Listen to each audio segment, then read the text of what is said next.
Noël béni à vous, peuple de Dieu.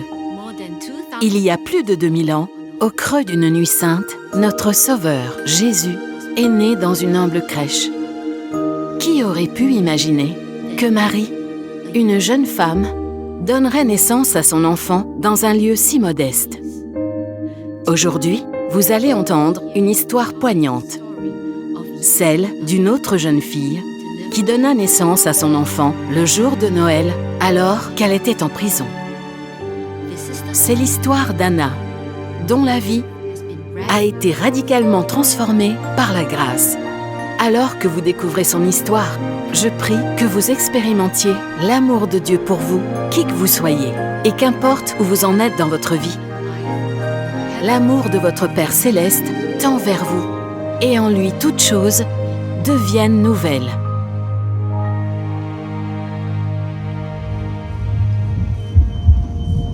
Mon petit garçon est né le jour de Noël. Je l'ai mis au monde avec ma cheville attachée au lit. J'étais dans une salle d'hôpital avec des barreaux de prison. Tout a commencé quand j'étais une petite fille. Quand j'avais 8 ans, mes parents se disputaient beaucoup. Je les ai vus se battre physiquement. Et ma maman a fait ses bagages devant moi. Elle m'a juste dit qu'elle partait. Quand elle est partie, son amour s'en est allé.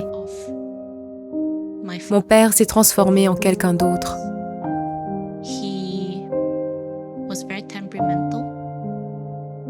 Mes 2 sœurs ont fui la maison.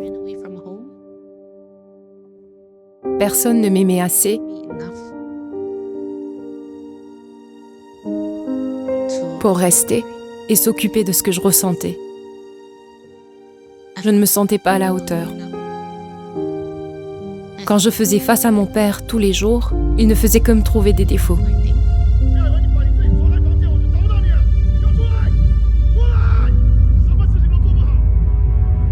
J'espérais juste que si je réussissais plus, ou si je faisais semblant d'être quelqu'un, mes réussites feraient que mon père m'aimerait plus. Il y avait cette extrême tristesse qui menait à la colère. Je me suis retrouvée à me frapper un jour. Et je ne pouvais pas expliquer pourquoi j'avais agi ainsi. Je me suis dit que ma vie était maudite. J'ai commencé à fréquenter les gangs de rue. Toute forme d'attention et de validation était bonne. À l'âge de 13 ans, j'ai commencé à consommer de la drogue. C'était juste un moyen de dissimuler l'abandon, le rejet, la solitude. À l'âge de 15 ans, j'ai commencé à vendre de la drogue et je travaillais dans une boîte de nuit. J'étais la plus jeune fournisseuse de drogue, la plus jeune hôtesse de boîte de nuit.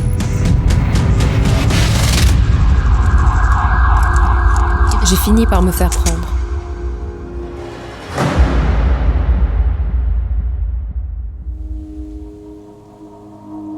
Quand j'ai été condamnée à aller en prison, je n'ai pas pu accepter l'idée que je serais derrière les barreaux.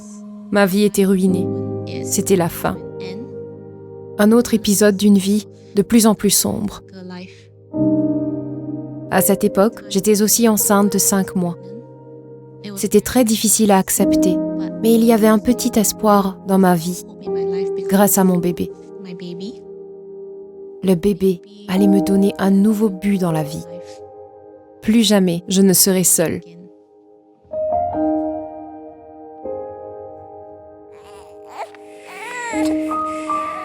Après la naissance de mon bébé, je l'ai ramené en prison avec moi.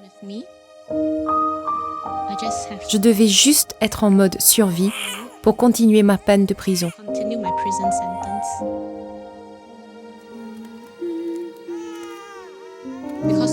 À cause de l'environnement, j'ai vu que sa peau réagissait mal et qu'il avait des blessures à vivre. Je n'avais pas d'autre choix que de le faire sortir et de laisser ma sœur s'occuper de lui.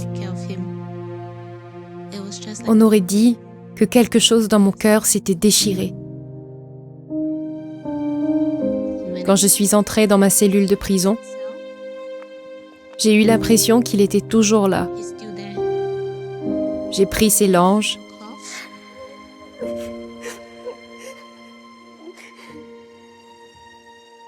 comment j'allais continuer à purger ma peine. La prochaine fois que je le verrai, ce serait 1 an et demi plus tard. Je voulais vraiment être une bonne mère. Je voulais m'assurer que mon enfant grandirait pour être une meilleure personne que moi, qu'il ne suivrait pas mes traces.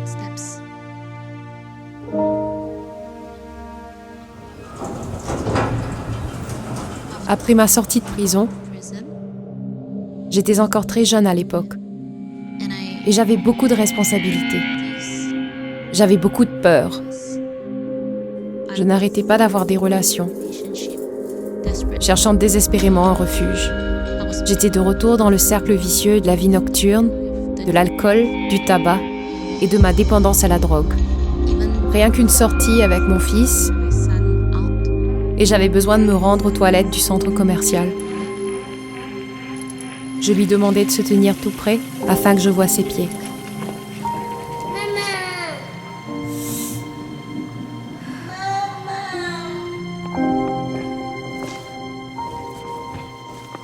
Et c'est lui qui devait me conduire là où nous devions aller. Je me sentais comme un échec.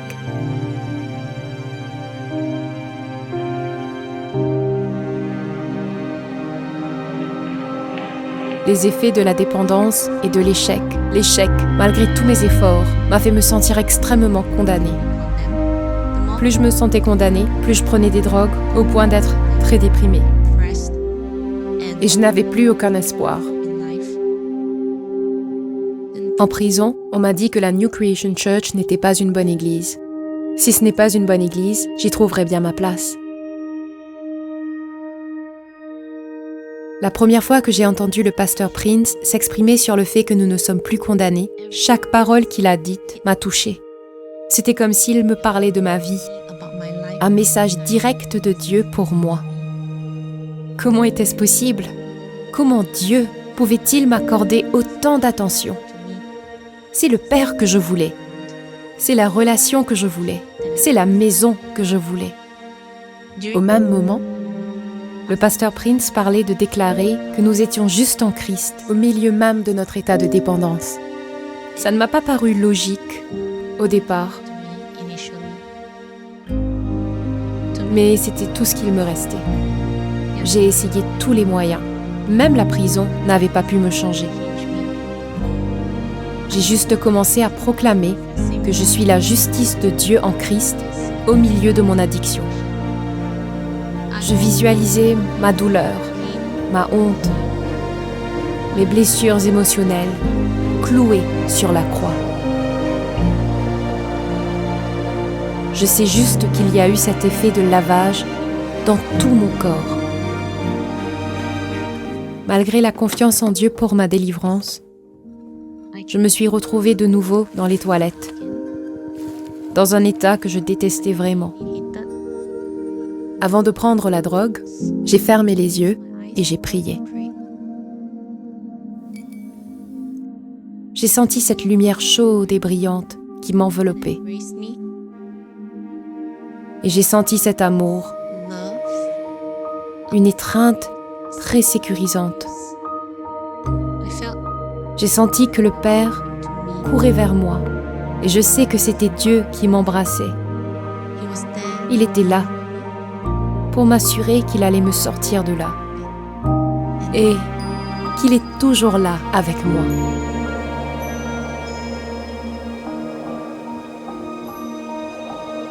Quelque chose a changé quand j'ai pris de la drogue.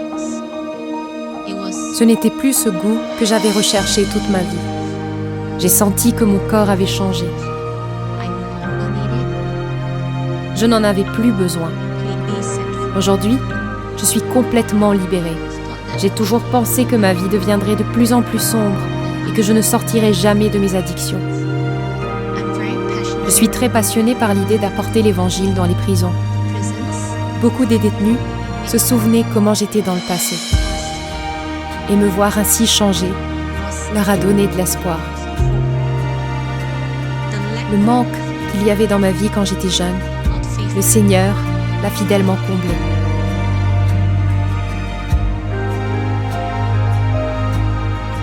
Aujourd'hui, j'ai un mari aimant et 4 enfants. Ma famille est pleine de joie et de rire.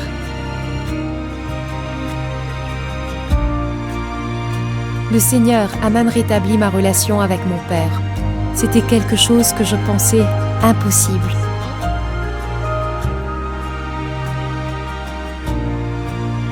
Cette relation que j'ai aujourd'hui avec mon fils, je n'aurais jamais cru l'avoir un jour. J'ai toujours pensé qu'à cause de moi, il deviendrait un adolescent à problème.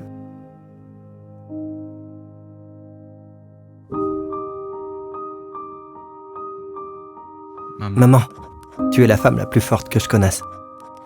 Je suis si fier de toi et de tout ce que tu as surmonté grâce à Christ. Toute la douleur que tu as ressentie dans le passé a fait de toi la femme que tu es aujourd'hui. Forte et compatissante.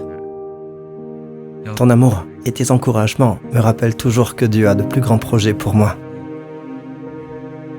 Et je sais que quelquefois tu t'inquiètes que je devienne comme toi. Et je voudrais que tu saches que je serai fier un jour d'être comme toi. Un enfant de Dieu, brave et plein d'amour. Merci d'être resté à mes côtés, même quand c'était difficile. Maman, un Noël béni à toi. Aujourd'hui, c'est aussi mon anniversaire. Tu es le plus beau cadeau, la meilleure mère que quelqu'un pourrait désirer. Je t'aime, Louane.